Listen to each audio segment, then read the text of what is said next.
India versus England series में India की भले ही 2-1 से इंग्लैंड से हार हो गई हो, जिसके लिए बुरा लग रहा है, लेकिन गुरु जब तक बुरा फील हो रहा है ऊपर से अच्छा भी लग रहा है।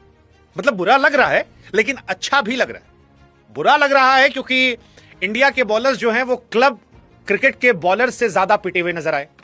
गंभीर साहब को कोटि कोटि नमन करने का मन कर रहा है कि भाई साहब अपनी चुल्ल जो है वो बंद कर दो, कब तक एक्सपेरिमेंट करोगे। सिराज, शमी, भुवनेश्वर जैसे बॉलर जो हैं वो इंतजार कर रहे हैं और आप पिटने पिटाने खेल में जबरदस्त हुए बैठे हो। मतलब जो धुनाई हुई है, मैच वहीं खत्म था। 387 भाई साहब, 43 ओवर में 300 नहीं था और फिर 387। ये बुरा लग रहा है कि इंडिया हार गई 2-1 से, पहला मैच जीतने के बाद हार गई। लेकिन अच्छा लग रहा है गुरु क्योंकि रोहित शर्मा ने रन बना दिया। वो जो 48 घंटों से नौटंकी चल रही थी कि रोहित शर्मा को बाहर कर दिया जाएगा, लॉर्ड्स आखिरी टेस्ट मैच होगा, रोहित शर्मा ने कहा बाबा जी का ठुल्लू। रोहित शर्मा ने सिर्फ शतक नहीं लगाया, लॉर्ड्स में इतिहास बनाया। पहले इंडिया के बल्लेबाज जिन्होंने ओडीआई मैचेस में लॉर्ड्स में शतक लगाया। और लॉर्ड्स को क्रिकेट का सबसे बड़ा ग्राउंड कहते हैं और सबसे बड़े मंच पर जब सारी दुनिया यह कह रही थी कि रोहित शर्मा का आखिरी मैच हो सकता है, उस आखिरी मैच में रोहित शर्मा ने कहा ना टायर्ड हूं ना रिटायर्ड हूं। इंडिया भले ये मैच हार गए लेकिन इंडियन क्रिकेट फैंस जो है वो बहुत खुश हैं क्योंकि गौतम गंभीर और अजीत अगरकर का एजेंडा नहीं चला।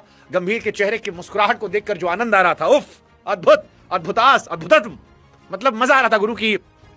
हम जान रहे थे कि खुशी बाहर से अंदर से नहीं आ रही होगी क्योंकि अंदर से इंडियन क्रिकेट फैंस पिछले 48 या 72 घंटों में किलसे हुए थे कि यार तुम इतने बड़े प्लेयर को निकाल दोगे, मतलब निकाल दोगे। वैसे भी गंभीर के दौर में गंभीर बकरा ढूंढते हैं, हर सीरीज में एक बकरा, किस पर बिल फाड़ दिया जाए अपनी कमजोरियों का, कहां से खबर डाइवर्ट कर दी जाए। कभी संजू सैमसन को ड्रॉप करके, कभी अश्विन को ड्रॉप करके, कभी विराट रोहित पर सवाल खड़े करके। वो यही करते, वो हर सीरीज हारते। मतलब अगर गिरने का कोई रिकॉर्ड होता तो गौतम गंभीर उसमें नंबर 1 होते। क्रिकेट जो है वो हार जीत का खेल है, लेकिन अगर इसमें पीएचडी होती, डॉक्टरेट मिलता, तो गौतम गंभीर को अब तक डॉक्टरेट की उपाधि दे दी गई होती। इतना सीरीज वो हारते। इंडिया ने हर सीरीज हारी है अफगानिस्तान के अलावा जब से अजीत अगरकर ने रोहित शर्मा से कैप्टनसी छीनी है। अब आप सोचिए, इंग्लैंड वाली सीरीज में T20 में हम हारे उनसे 12 साल बाद।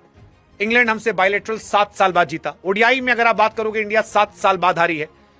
ये सारी कहानियां गंभीर के दौर में, और इतिहास में आप जानते हो श्रीलंका से हारना, उसके बाद अफ्रीका से हारना, ऑस्ट्रेलिया से हारना, WTC से बाहर हुए, सब गंभीर का बड़ा रिकॉर्ड है। और बहुत दुख है इसके लिए मुझे कि गौतम गंभीर साहब हमारे कोच हैं। बहुत दुख, बहुत तकलीफ, बहुत पीड़ा होती है।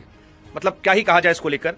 मुझे गौतम गंभीर को लेकर बहुत सारी सिंपैथी थी जब गौतम गंभीर इंडिया कोच नहीं बने थे। उनकी 97 रन वाली पारी को लेकर हम सब उनसे सिंपैथाइज करते थे कि यार इस आदमी को क्रेडिट नहीं मिला। लेकिन मैं झूठ नहीं कह रहा हूं, जितनी मेरे दिल में भावनाएं थी वो सारी भावनाएं मर चुकी हैं गौतम गंभीर साहब को लेकर।